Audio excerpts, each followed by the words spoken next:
Hello friends, Jennifer Pearson here.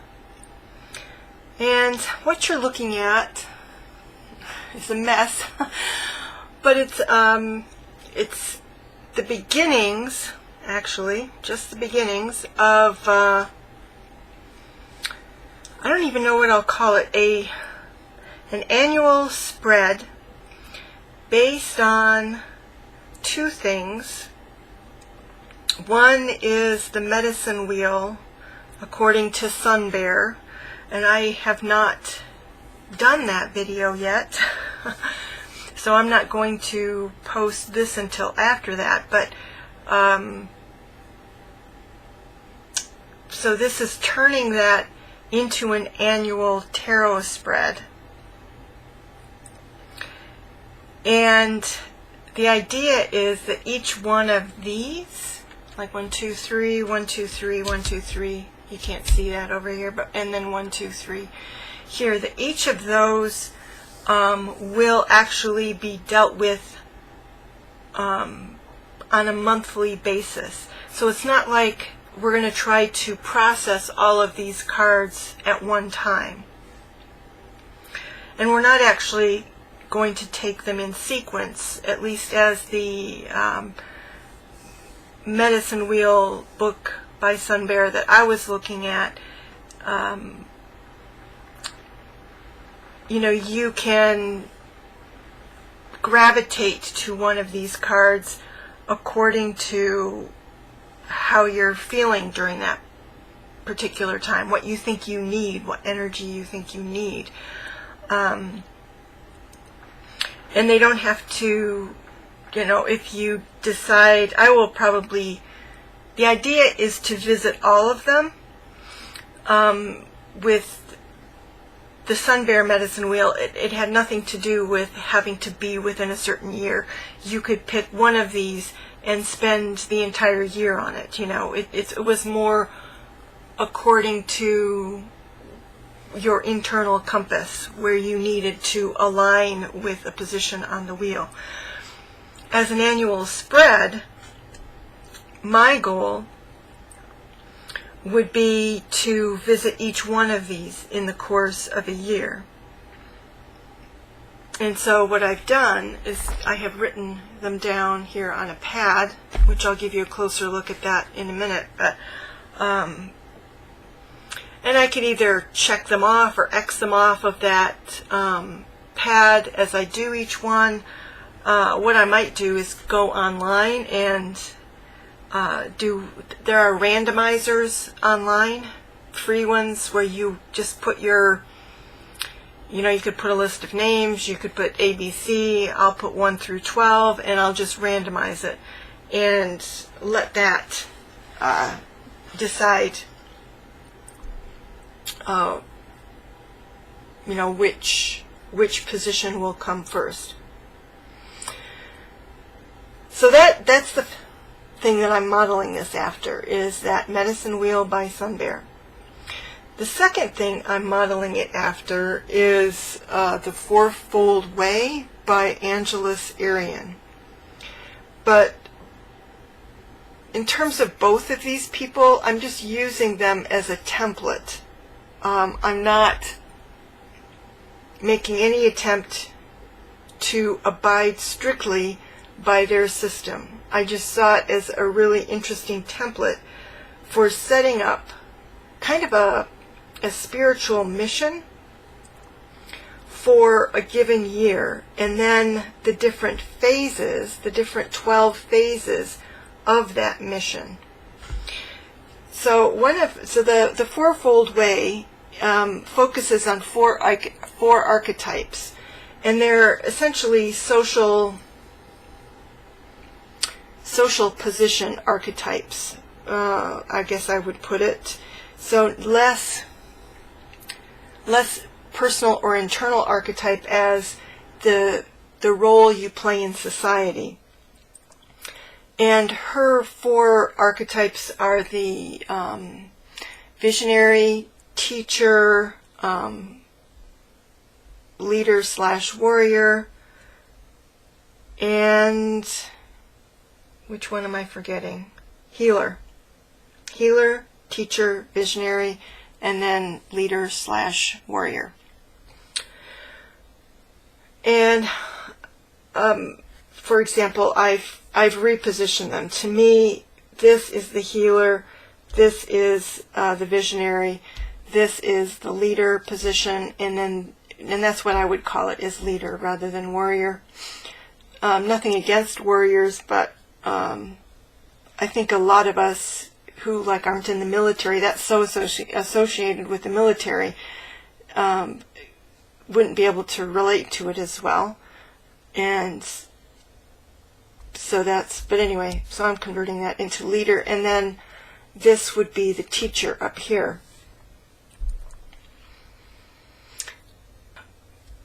But I didn't want to be limited by those 4, and so what I've done here is I've gotten out, and there are other decks. There's no reason that the decks that I'm using, that other people would have to use those decks.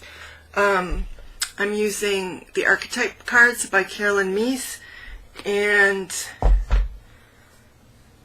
for these 4 positions. But I am thinking of this in terms of, in other words, and it was immediately really interesting.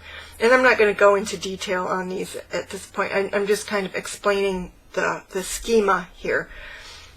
But I have child orphan. So here I have child orphan, and it was immediately interesting because I've got child orphan here and I've got child magical here. There are 4 child cards in and I think it's an 80 card deck, and I ended up with 2 of them. So I ended up with child orphan in the healer place, just very interesting. And then down in the visionary, I have vampire, and there's light attributes and shadow attributes to that, but I've got vampire. And then over in the leader, I've got martyr, and then in the teacher, I've got child magical. And to me, as I saw those, and then I pulled some other cards, I think these are all things that I need to heal in some manner. I might drop this because there's an awful lot of glare going on right here. I've got a curtain open. And I apologize if you hear a lot of popping. Oh, there's still glare there. All right.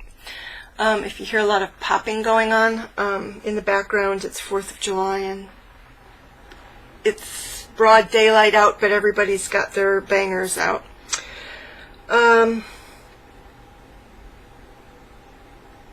So those are the first cards I picked up. And then on the Sun Bear Medicine Wheel, the positions of the months are generally associated with animals, and other things are associated with animals. But I chose to use an animal deck to represent the 12 around the outside of the circle.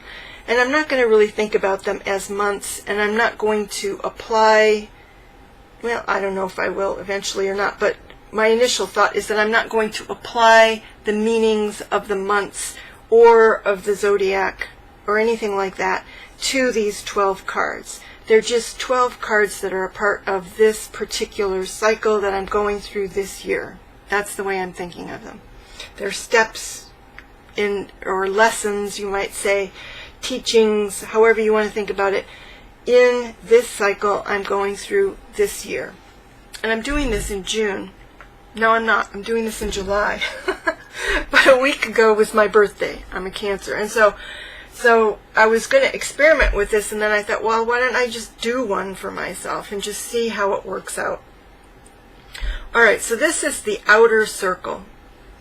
I happened to start with the outer circle because I was trying to figure out what to do with what is essentially the 4 directions and how I wanted to use them. I didn't want to use the 4 directions according to Sun Bear's Medicine Wheel. I wanted to do something a little different with that. And I'm liking this. I think this makes a lot of sense. So with, before I go any further, with the Sun Bear's Medicine Wheel, and I think others as well, these three cards are associated with this card.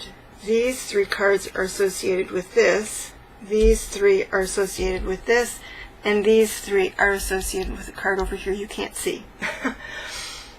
So it's like these lessons or processes are related to this card. And these lessons or processes, steps in a process, are related to this card. So I'm missing the center of the wheel here.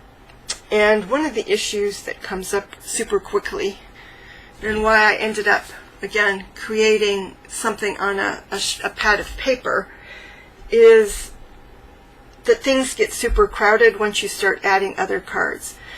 So in the center, my thinking, in the center on Sunbear's wheel, he had some larger principles or allies, I thought of them as. You had your clans, you had your frog clan, and I can't remember the other clans at the moment. I think a butterfly clan. I think there were 4 clans, and then you had, I think, Mother Earth, Father Sky, and something else, or Father Sun, or anyway, and the Moon. I think those 3, Earth, Moon, and Sun. Grandmother Moon, I think. Anyway, and again, I decided to pull cards for those, and not to have, he has 7 around the outside, and then he has 1 in the center. I haven't figured out what to do with the center, to be honest. I'm thinking I have a majors only deck, and I'm thinking I might pull from that deck and have a major arcana be in the center, or use my my annual card that you use by calculating your month and then your date of birth, month and date of birth, and then the number of the year, that sort of thing. I might use that, but I haven't decided on that, and I'm not 100% sure how much I need the center at this point, because you'll see it ends up being a lot of cards. But there is, just as these things are related, like these cards are related, each one of these has a set of cards that are intended to be steps toward the center. So that's so I think I probably do need a center card, but I'm not sure yet what I'm going to do with that. So people could use different things for these archetypes. So this is, I'm explaining this not because anybody needs to do it exactly as I've done it with exactly the decks I have. I'm just showing what I've done, and I would assume, like, if people have what is it, Tarot of the Hidden Realms or something that has those, kind of has faces that are very relatable, or for that matter the Fairies Oracle, you could use those here for the archetype positions. Alright, so allies in the middle, allies for the journey, and what I've decided to do is to do 8 allies, just because that works better for me than to have the kind of odd 7, because I want them to relate to each of these sections. So for each of the these archetypes, I decided to pull a god. So I'm using a god and a goddess deck. 4 god cards, 4 goddesses for my center allies. Somebody else might choose to use tarot cards for this. For the 12 out here, might decide to use major arcanas and use animal cards in the center, right? It's whatever you want to do, so but I've decided to make these, to call these allies, like spiritual allies, spiritual helpers here. And I'm using Sol Invictus, the God deck, for the these kind of community archetypes, or these archetype cards. And I'm using goddess cards for each of these sets of cards. So it looks like this. So with my child orphan, I've got Nietzsche's Zarathustra, which is killer. And not killer in a positive way. But anyway, I immediately had a visceral reaction. To me, everything on here, my archetype cards, it's total healing. It's like this is a healing journey that it is setting me on.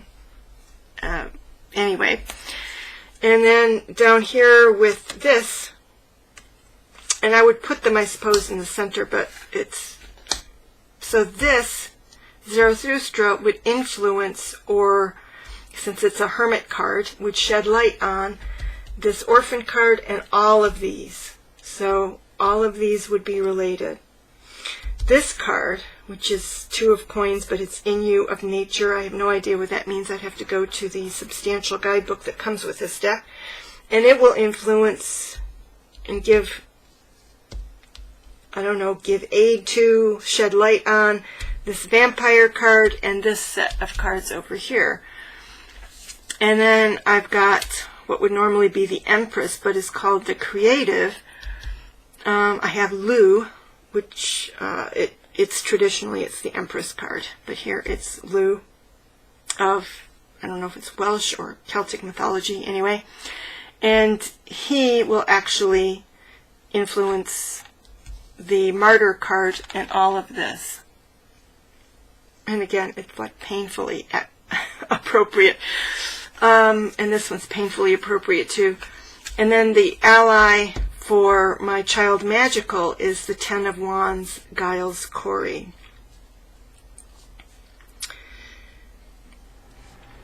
So for the lesson cards, my first set of lesson cards is Freya, sexuality, goes with all of these cards. And then my second set of lesson cards that goes with child orphan is the Sphinx, or challenge. So this Freya goes with child magical.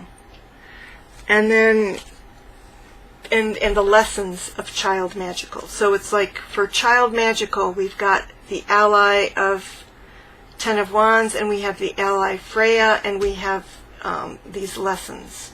Okay, and then for child orphan, I've got the ally of the Hermit and the Sphinx. For the kind of, I'm relating her more to the lesson cards. And then for the vampire, I've got Isis, or mothering. And then with the Martyr card, which is the leadership card, I've got Baba Yaga. So that looks really full, right? But again, the idea is not to mess with all of these cards at one time. I'm pulling them as a resource for future use. And so what I'm going to do now is I'm going to clear these off. I'm going to clear these off. And we're going to pretend that we're just going to go with this child magical. So for each one of these lesson cards, and I'm doing this, I think it was, I don't know if it was every month or if it was each direction. And I can't remember if it's called, I don't know if it's called the Spirit Path. There were 3 stones that lead toward the center. And the idea is that these 3 stones, and they're given like love and honesty and essentially what we would consider oracle card words. Oracle card words. And so what I'm going to do, instead of doing that for each of these archetype positions, I'm going to do them for the lessons, or what I think of as the process cards or lesson cards. So for Toad, I'm using the Vintage Wisdom Oracle for this.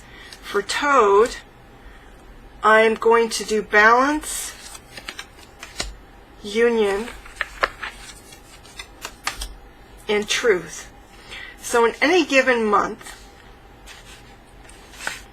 or in this specific month, so this whatever or period of time that I am in this phase, the cards that are going to be relevant are Child Magical, Toad, which is 7 of Ancients. I don't remember exactly what that is in that book in terms of what suit it is. It's one of the suits. Fire, Wands, so it's the Wand suit, 7 of Wands. But I think of it as Toad.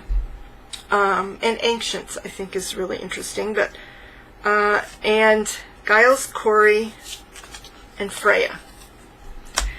So in any given month, these are the cards that I'll be looking at.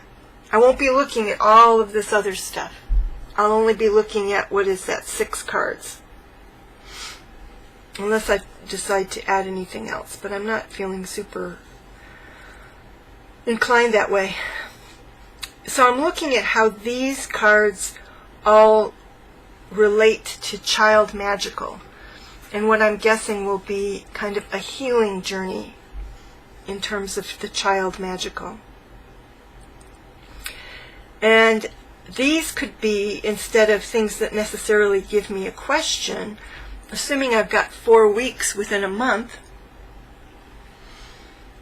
I could instead make them a series of questions. I could have this 10 of Wands. If you look at this 10 of Wands, look, it's actually a guy being punished by setting stones on him until it's so heavy he can't breathe. He's crushed. And, in association with Child Magical, how brutal is that? All right, that's why I'm saying that I think these are all like healing journeys, whether it's me healing or me helping others heal, one way or the other. And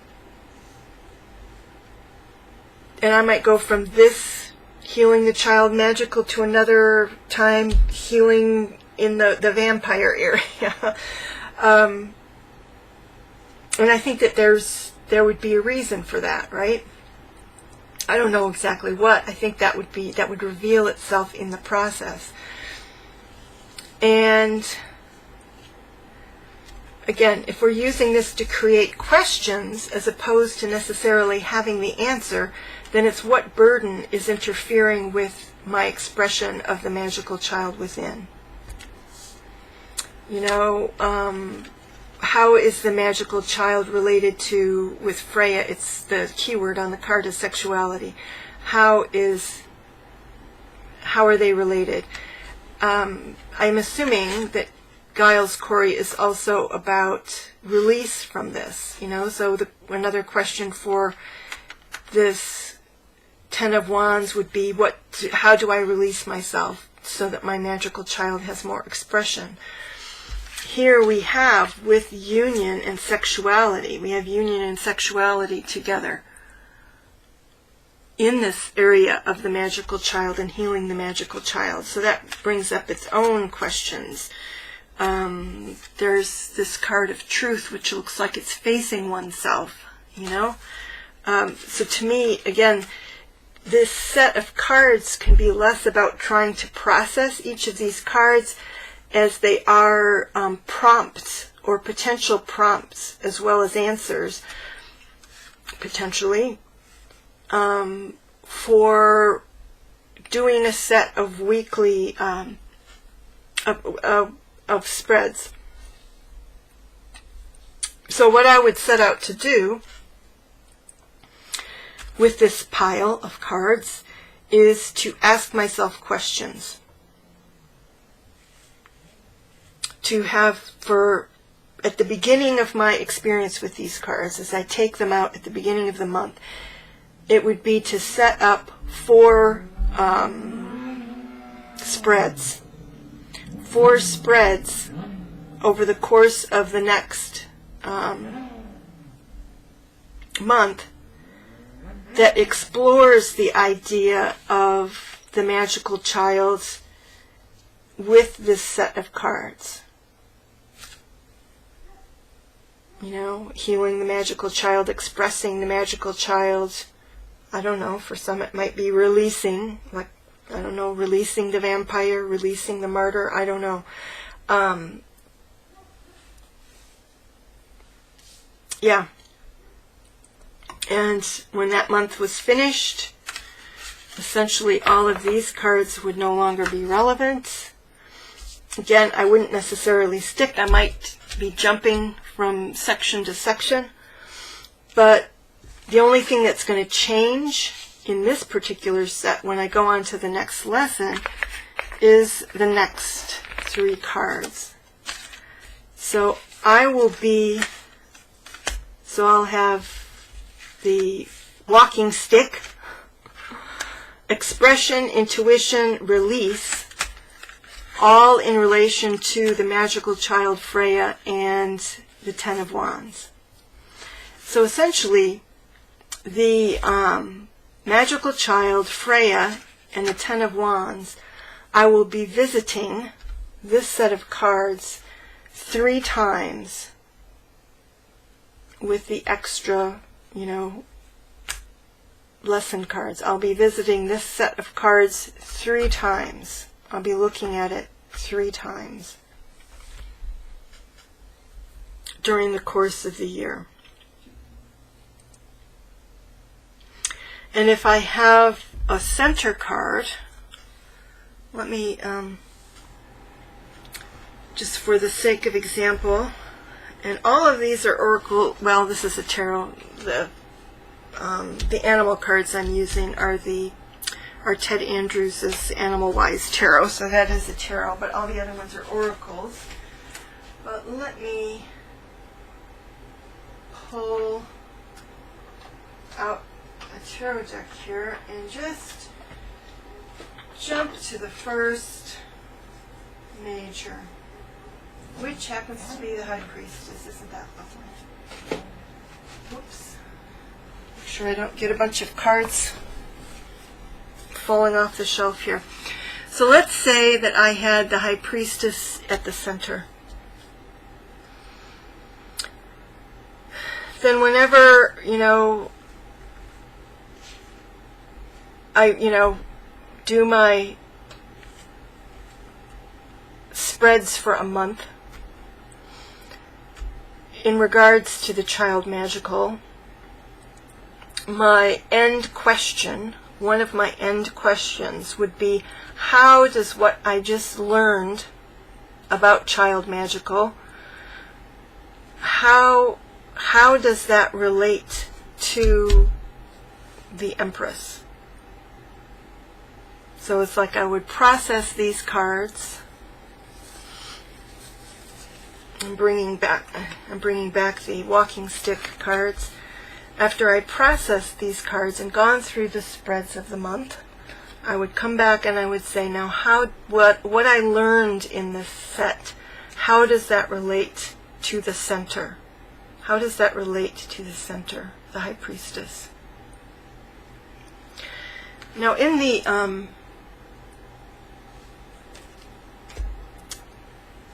in Sun Bear's medicine wheel, the idea was that you had your lesson card and you had your set of, and which one? Okay, release, yeah. You had your set of cards that were actually going toward, they're in order. So if you're in the position of the walking stick card, the walking stick being a bug, he calls it stick bug. I don't know why. We always call them walking sticks. That's a fancy one with strange red joints. All the ones I used to see, some of them would be green, but most of them were brown. So we would have, I don't know how to show these really without, it's not going to work.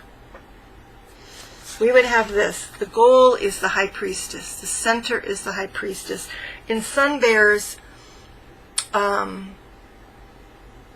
medicine wheel, the center was the creator. So it's like the spirit path was intended to be the kind of usually emotional set of cards or characteristics, things to embody that lead you toward the creator. So it gives you, I don't know, greater spiritual, it gets you closer to, I don't know, spiritual wellness. Let's just say that. In this case, I'm not going to have such grand claims.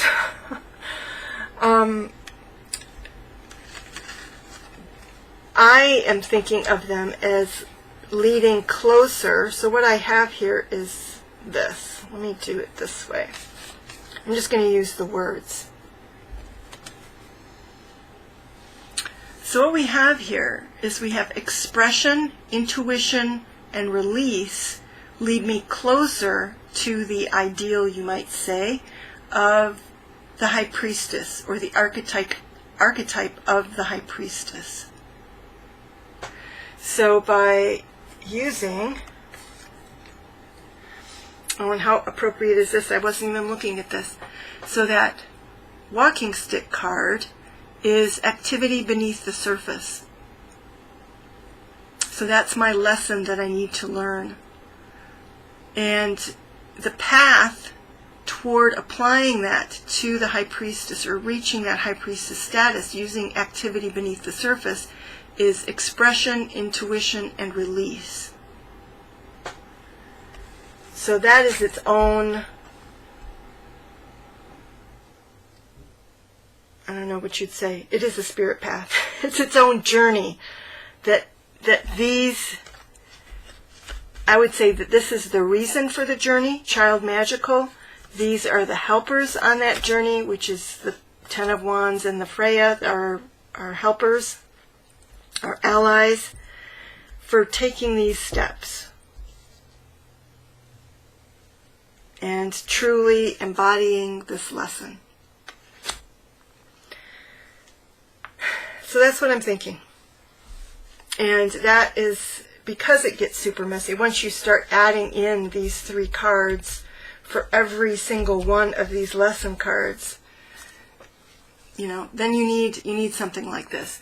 So what I have here, for example, is I had Toad. Sorry that it gets very dim here, but you have Toad, and then I have the three steps toward the center. And here, 3 steps toward the center. And then here, the 3 steps toward the center. And again, each one of these is a month. You have a month to explore that. And you might just do one spread. I mean, you don't have to do a spread every week like I was thinking. You could do just one spread. You could just look at them like I was just doing by chance, how wonderfully these lined up. Activity beneath the surface, expression, intuition, release, and then high priestess. I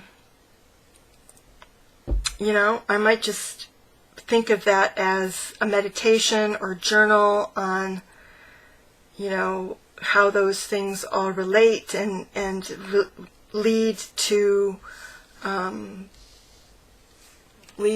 better expression of the high priestess in my life.